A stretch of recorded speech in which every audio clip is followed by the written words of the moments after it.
अस्सलाम वालेकुम viewers, welcome back to our channel. Viewers, आज का टॉपिक होने जा रहा है हमारा मुनाफिकत के ऊपर।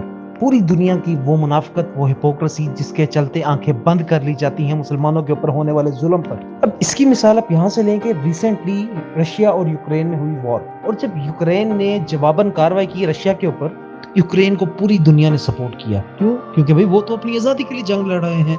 लेकिन जो नाइंसाफी और जुल्म की कहानी पिछले 70 साल से जारी हो सारी है फलस्तीन में मुसलमानों पर, उस पर आपका वेस्टर्न मीडिया आंखें बंद करके बैठा है। हमास की 7 अक्टूबर को इजराइल पर की गई एयर स्ट्राइक पूरी दुनिया की सुर्खियों का मरकज बनी। ये हर टीवी चैनल पर बैठे जॉन डिक एंड हैरी ने बताया कि हमास की एयर स्ट्राइक की वजह से इतने इजरायली खत्म हुए, इतने बेघर हुए, इतने घर टूटे, ये तबाही हुई। लेकिन जो बर्बरियत की दास्तान इजराइल ने शुरू की और अब तक उसे कंटिन्यू किए बैठा है, उस पर कितनों को आगाह किया गया। जो मासूम जानें फलस्तीन में शहीद हुई, उनके बारे में कितनों को पता है। हकीकतन पूरी दुनिया के कान सिर्फ झूठ से भरे जा रहे हैं। इस वक्त इस मामले पर 3 कैटेगरीज में पूरी दुनिया डिवाइड है। एक वो जो कहते हैं कि इजराइल वाकई ही एक नाजायज पैदाइश है ब्रिटिश कॉलोनाइजेशन की और सपोर्ट करते हैं फलस्तीन को, फॉर इंस्टेंस पाकिस्तान या ईरान या और भी कुछ मुस्लिम ममालिक। दूसरी वो जो इजराइल को तस्लीम करके अपने ट्रेडिंग रूट सीधे कर रहे हैं। उन्हें कोई गर्ज नहीं फलस्तीनियों की जानों से, उन्हें कोई गर्ज नहीं मुसलमानों पर हो रहे मुजालिम से, उन्हें कोई गर्ज नहीं ह्यूमन राइट्स से। एथनिक क्लिंजिंग के नाम पे जो 70 साल से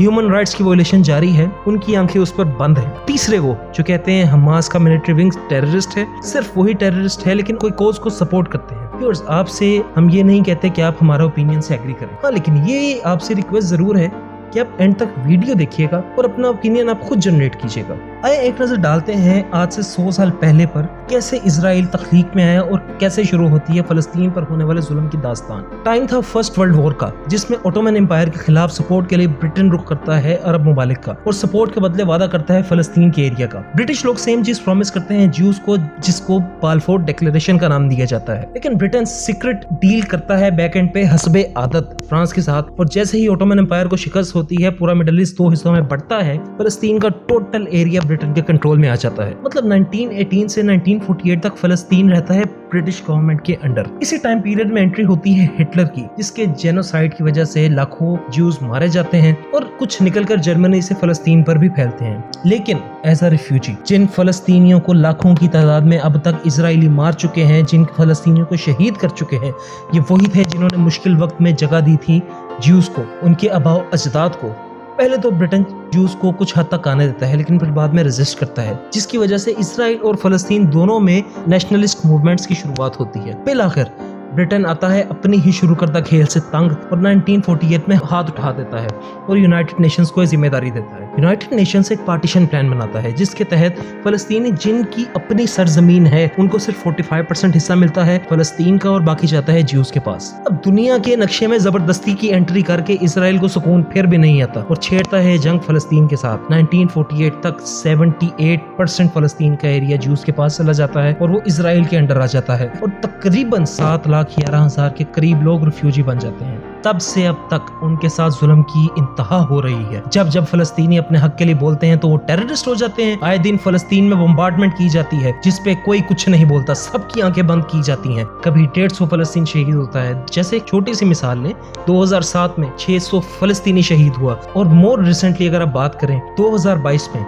मस्जिदुल अक्सा पर हमला किया गया, जिसमें मोर देन 250 फलस्तीनी शहीद हुए जो कि सिर्फ नमाज कायम कर रहे थे। औरतों को हरास किया गया, बच्चियों को उठाया गया।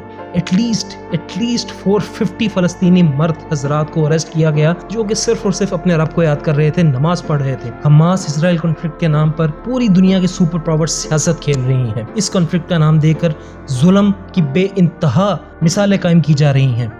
जब भी कोई जवाबन हमास कोई एयर स्ट्राइक करता है या हमास इसका जवाब देता है, तो वो जालिम हो जाते हैं, वो टेररिस्ट हो जाते हैं। आप बताइए, क्या फलस्तीन में कोई बच्चा नहीं? क्या फलस्तीन में कोई मासूम नहीं? अगर मासूम जान है तो सिर्फ इजराइल के लोगों की। और हर दिन जो कि खबर होती है, अलग अलग नंबर ऑफ डेथ्स फलस्तीन में डेली हो रही हैं। उन बेकसूर लोगों की मौत का जवाब कौन देगा? वो बच्चे जो कितने सालों से अब खौफ की फिजा में रह रहे हैं, उनका बचपन खत्म हुआ, उसका जवाब कौन देगा? व्यूअर्स, सच तो ये है, कश्मीर हो या फलस्तीन, इन मासूम मुसलमानों के लिए कोई नहीं बोलता, और जो बोलता है अगले ही दिन टेररिस्ट कह के चुप करा दिया जाता है।